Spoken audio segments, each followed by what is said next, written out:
Me of channel को आपण मानक समस्त को स्वागत करुच्ची मु अनंग त्रिपाठी। समस्ते जानती जे शिव विवाह को ही शीतल षष्ठी कह जाए, किंतु यही शीतल षष्ठी केबेठू आरंभ हैला, काहींकी आरंभ हैला, केमिति भावरे आरंभ हैला, यही सब प्रश्नर उत्तर समस्तक मनरे आसी थाए। तेणु आसंतु आज जानिबा शीतल षष्ठी संपर्क रे एवं विशेषकर संबलपुर शीतल षष्ठी केबे काहींकी एवं केमिति आरंभ हैला सही विषय रे संक्षिप्त भाव में जानिबा। वीडियोटी को स्किप न करी शेष पर्यंत देखंतु। आउ जदि भल लागिबो ताहेले प्लीज शेयर करंतु एवं कमेंट करंतु। आसंतु एबे जानिबा शीतल षष्ठी यात्रा संपर्क रे। प्रसिद्ध शीतल षष्ठी यात्रा पौराणिक कथावस्तु उपर आधारित। शिव पुराण अनुसार ब्रह्मा को कठोर तपस्या करी दक्ष प्रजापति माता सती को पुत्री रूपे प्राप्त हेले। सती विवाह बयस हेबा उत्तारु से पिता अनिच्छा सत्वे श्मशानचारी शिव को विवाह कले। एथिरे क्षुब्ध होई दक्ष प्रजापति झियो ज्वाई को यज्ञ उपस्थित हेबाकु आमंत्रण कले नाही। महादेव अनिच्छा सत्वे देवी पार्वती पिता घर को गले। यज्ञ स्थल रे दक्ष प्रजापति शिवंकर अपमान करिबारु ताहा सही न पारी सती यज्ञ कुंड रे झास देले। सती यज्ञ कुंड रे झास देवा सुनी महादेव यज्ञ स्थल को ध्वंस करदेले और सेठारु सती शव को कांधरे पकाई चारिआडे घुरी बुलिले।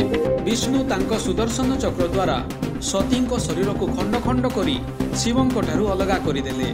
परवर्ती समय रे ब्रह्मांक बରରେ बलियान होई तारकासुर अत्याचार कला। तारकासुर अत्याचार रे देवता माने आतंकित होई ब्रह्मांक शरण पशिले। मात्र ब्रह्मा शिवंक औरसरु जन्मित संतान तारकासुर को वध करिबो बोली प्रकाश करिबा परे देवता माने आदिशक्ति माता पार्वती को तपस्या कले। देवगणक कठोर तपस्या जोगु माता पार्वती गिरिराज हिमालयंक घरे आविर्भाव हेले। ज्येष्ठ शुक्ल पक्ष पंचमी दिन शिव और माता पार्वती पुनः मिलन हेला। महादेव माता पार्वती को पाइबा परे रुद्र रूप त्याग करी होई जानती शांत शीतल। देव दंपति एही महामिलन को लोकाचार रे शीतल षष्ठी भावे पालन करा जाए। एबे आसंतु जानिबा संबलपुर शीतल षष्ठी आरंभ संपर्क रे। संबलपुर प्रसिद्ध शीतल षष्ठी यात्रा केबे आरंभ हैला, किए आरंभ कला, काहींकी आरंभ कला से संपर्क रे सठिक तथ्य नाही। तेबे जनश्रुति अनुसार संबलपुर छत्रपति राजा वीर बलियार सिंह राजत्व काल रे संभवतः एही यात्रा आरंभ होइतिला। मात्र तार निर्दिष्ट तिथि केही केबे निर्णय करि नाहांती। जनश्रुति अनुसार छत्रपति महाराज वीर बलियार सिंह को 18 गड़जात सम्मान देवा पई पुरी महाराज आमंत्रण करिथिले।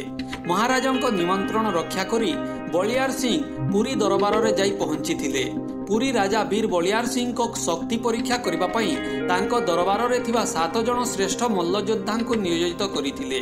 वीर बलियार सिंह राज दरबार को पहुंची महाराजा को अभिवादन करने समय रे अतर्कित भावे एही 7 जण मल्लयोद्धा तांको उपरे आक्रमण करिथिले। एथिरे विचलित न होई वीर बलियार सिंह तांको पगड़ी भितरे थिबा मां समलेश्वरी को एक तरवारी काढ़ी आड़ी मल्लयोद्धा माननकु धराशायी करि दैथिले। बलियार सिंह को एही वीरत्व रे मुग्ध होई पुरी महाराज सिंहासन ओह्लाई आसी तांको पुरस्कार देवाकू कहिले। संबलपुर रे सेतेबेले ब्राह्मण नथिबारु बलियार सिंह पुरी महाराजन को ब्राह्मण देवाकू अनुरोध करिथिले। एहा परे ब्राह्मण माने पुरीरु संबलपुर को आसीथिले ओ शिव विवाह आरंभ होइतिबा मने करा जाए। सरकारी तथ्य अनुसार मध्य शीतल षष्ठी यात्रा केबेठारु आरंभ हैला से संपर्कित कौनसी नथिपत्र नाही। तेबे 1762 मसिया रे बालुंकेश्वर मंदिर शीतल षष्ठी यात्रा नहीं एक एतला दायर होइथिला। मंदिर रो पुजारी चेरेंगामाली कोर्ट रे देइथिबा बयान षष्ठी यात्रा संपर्क रे सर्वप्रथम लिपिबद्ध दलिल बोली कहा जाए। चेरेंगामाली कोर्ट रे बयान देइथिला जे षष्ठी यात्रा केबेठारु आरंभ हैला मु जानिनी। मोर अजा पण अजा कहूतिले जे एही यात्रा बहु आगरु पालित होई आसुछि।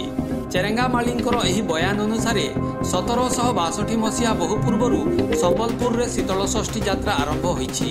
एही अनुसार 400 वर्षर ऊर्ध्व हैला संबलपुर शीतल षष्ठी यात्रा होई आसुथिबार अनुमान करा जाए।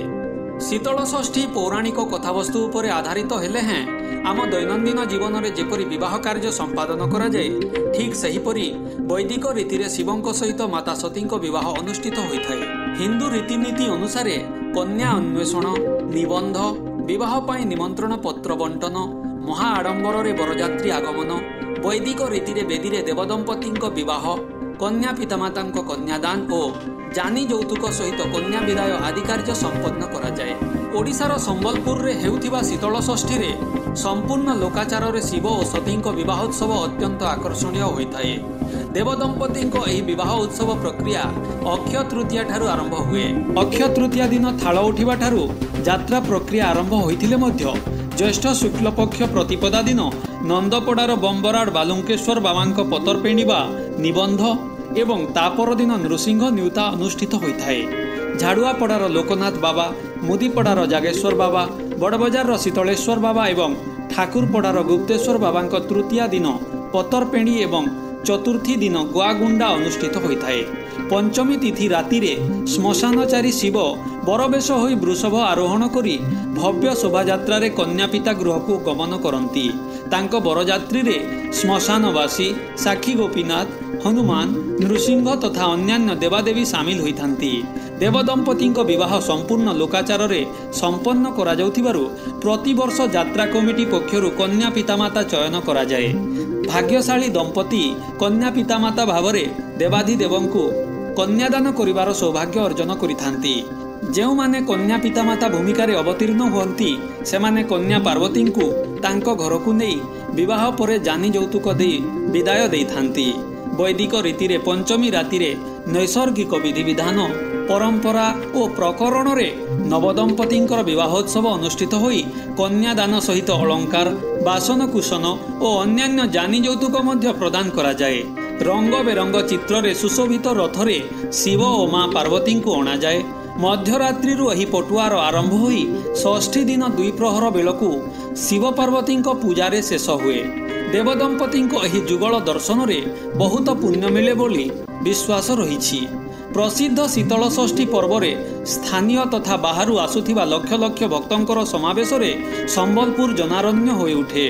पतरपेंडीरु शीतल षष्ठी उत्सवर शुभारंभ होई ता परदिन देव निमंत्रण, चतुर्थी तिथि रे समस्त मंदिररु देवादि देवंक बरयात्रा, पंचमी दिन कन्या पितांक गृह रे रात्रि रे विवाहोत्सव एवं षष्ठी दिन मध्याह्न रे शिव पार्वती बाहुड़ा तथा बरकन्यांकर आडंबरपूर्ण दिव्य शोभायात्रा रे नगर परिक्रमा परे निज निज मंदिर प्रत्यावर्तन कार्यक्रम अत्यंत मनमुग्धकर होइथाए। नाच, गीत, डालखाई नृत्य तथा विभिन्न लोकनृत्यर समावेश रे यात्रास्थली होई जाए उत्सव मुखर। संबलपुर शीतल षष्ठी पर्वर मुख्य आकर्षण हेउछि पारंपरिक संगीत और नाच गीत सहित डालखाई नृत्य। यह संबलपुर विशेषकर पश्चिम ओडिशार लोकनृत्य को उपभोग करिवार एक विशेष अवसर अटे। स्थानीय एवं बाहर प्रदेशरु समागत बाई और हिंजड़ा माने मध्य एही पर्वरे नृत्य करती। लोकमुखरु सुना जाए जे सेमाने एही अभिशप्त हिंजड़ा जन्मरु मुक्ति पाइबा पई महादेव शिवंक विवाहोत्सव रे नृत्य करती। शिव रुद्र और पार्वती शांतिर वार्ता बहन करती। ग्रीष्म ऋतु पृथ्वी पृष्ठरु विदाय नेउथाए आउ वर्षा ऋतुर आगमन समय रे महादेव शिव और सती विवाहोत्सव को नहीं अनुष्ठित हुए शीतल षष्ठी। महाप्रभु जगन्नाथंकर चंदन यात्रार परिसमाप्ति परे परे शीतल षष्ठी बेलकू मेघुआ आकाशर अपरूप सौंदर्य बेस चित्ताकर्षक हेबा सांगकू नवबारी परिप्लुत धरापृष्ठ सृष्टि करे शीतल परिवेश।